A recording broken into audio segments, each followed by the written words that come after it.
us how part of our radicalization. I think I've touched on it. But you also had the first part of your question to say the previous leadership had the same words, but you say you did not see anything. Well, that was the previous leadership. And we are here to say what you are saying today. Mark this very day, 11 June 2019. The young people of Zimbabwe have said we are going to come for Emmerson Mnangagwa, and we are going to do that. You hold us accountable in a few days to come if you fail to do what you are saying. Our word is what you do. We don't say what you don't do. We do what we say. This is our leadership. Thank you, Commander. Then the third question is...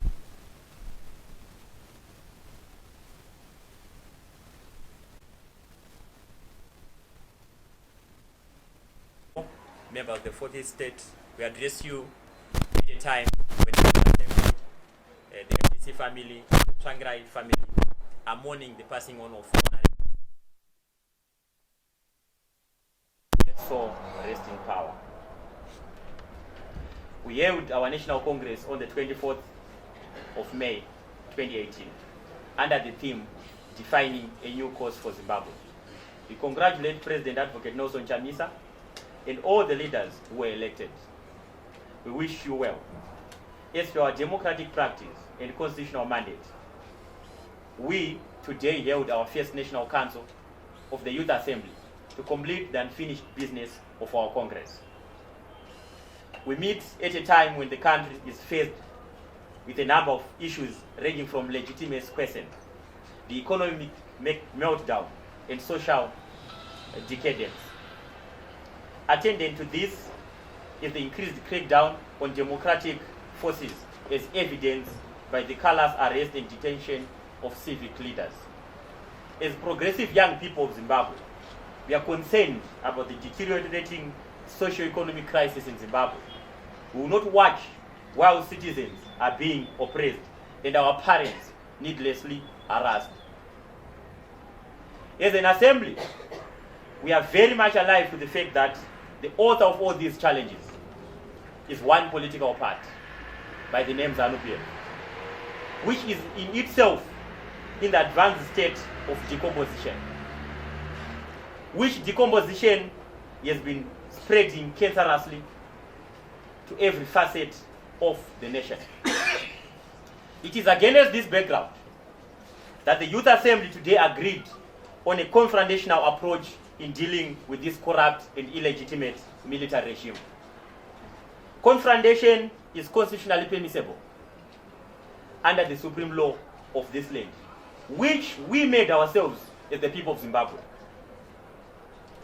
We are taking the decision to confront this regime, knowing fully well that the answer to the national question lies in this generation, which has a future to safeguard.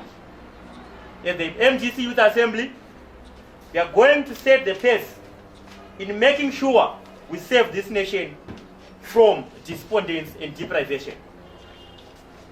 We are neither unapologetic nor afraid to take this regime head on, to ensure that we bring back the dignity and decorum of our people.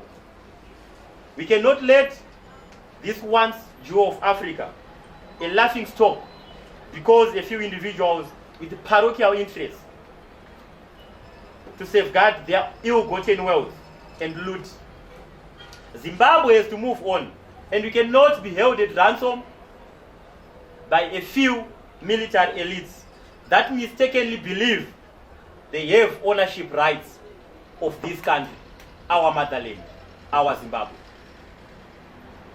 We have noted with concern that one Emmerson Mnangagwa is not reformed at all and will never reform, as he wants us to believe in his biggest lie packaged as the new dispensation. This regime, this very regime of Emmerson Mnangagwa, has been living on borrowed time, using covert Gestapo and fascist tactics in abducting any dissenting voice and spraying bullets like confetti on unarmed and harmless citizens. We note with regret the stifling of civil society voices as evidenced by the case of Atuzi president, Comrade Obed Masarawe, who was abducted, beaten, and stripped of his dignity for simply asking for a living wage. As the MDC Youth Assembly, whose ideological persuasion is social democracy, anchored on three values: equality, freedom, and solidarity, we are delved to stand with the oppressed and defend the citizens from this callous, brutal, inhuman, suppressive, oppressive military dispensation led by one Emmerson Mnangagwa. We want to put it to the Mnangagwa regime that the same way young people rose against colonialism in the 60s and 70s, this generation, this very generation which we are leading today, will not accept this rubbish. Indeed, this is rubbish. We said this to Robert Mugabe, and today we say it again to the man by the name Emmerson Mnangagwa. Yes, we are saying it to him. After our National Council today, we are putting the regime on notice. We shall soon be exercising our constitutional rights to express our displeasure at this misgovernance and cluelessness that has brought poverty on the people of Zimbabwe, who can barely afford to buy basics to feed their families. Our message to one Mnangagwa is very clear. We are not going to respect bayonets and bullets, but the voices of the downtrodden and the long-suffering masses of Zimbabwe. We are definitely going to organize mass action and occupy the streets of Zimbabwe. The streets have become more comfortable than our poverty-stricken homes. We hear the state has beefed up its armory to muzzle the legitimate cries of the people.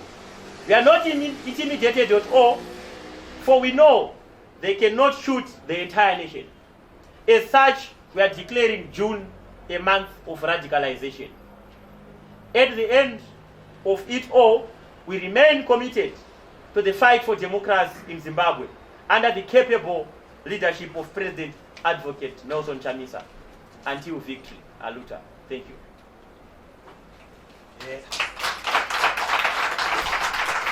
Thank you so much, Comrade, for asking that question with regards to how are we going to radicalize. Let me tell you one thing, Comrade. The economy has radicalized the people first. Our responsibility is very easy now. It's just to remind the people that our challenges that we are facing today are a product of the failures of ZANU-PF.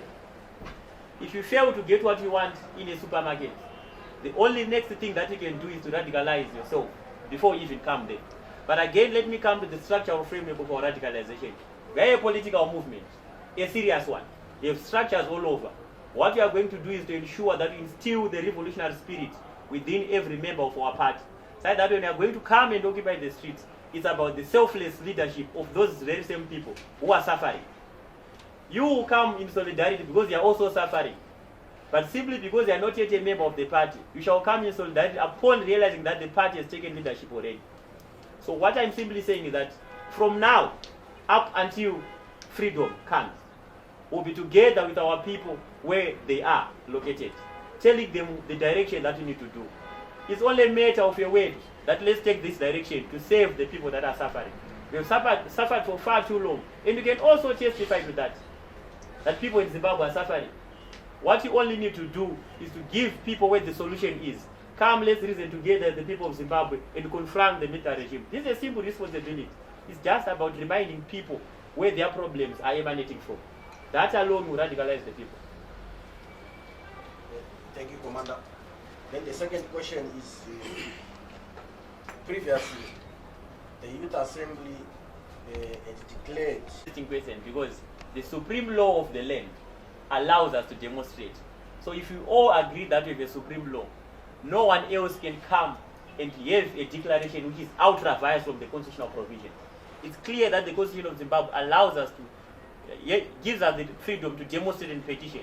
So we are going to exercise our freedoms, we are going to exercise our rights. No particular individual can come and undo what the Constitution says. Yes, they might think they can thwart our efforts, but we are not going to be detained. Like what you have said earlier on, We all know that it is an evil regime. They have bullets that they can spray all over, but that will not deter us. We are going to pursue a direction that is good for the people of Zimbabwe, now and forever. As it stands, we are in a state of crisis. As it stands, the people of Zimbabwe are suffering. What we have to do is to find a solution. And this solution entails us, as the people of Zimbabwe, to exercise our fundamental and constitutional rights to pursue a cause, which is to eliminate Emmerson Mnangagwa out of power. Why do you have to eliminate Emmerson Mnangagwa? It's because he is illegitimate. We cannot be led by an illegitimate leader and expect to have a solution to the crisis. What we need to ensure is that we return to legitimacy and ensure that Emmerson Mnangagwa is out. So we are not going to be afraid of one individual in a certain ministry who make some declarations and sentiments at the comfort of some funny couch in their offices at a certain ministry. That is not going to reverse our efforts. That is not going to deter us. We exercise our constitutional rights as we were given by the same constitution. Thank you, Commander.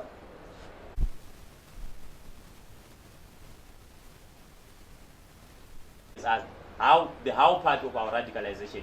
I think I've touched on it. But you also had the first part of your question to say the previous leadership had the same words, but you say you did not see anything. Well, that was the previous leadership. And we are here to say what you are saying today. Mark this very day, 11 June 2019. The young people of Zimbabwe have said we are going to come for Emmerson Mnangagwa, and we are going to do that.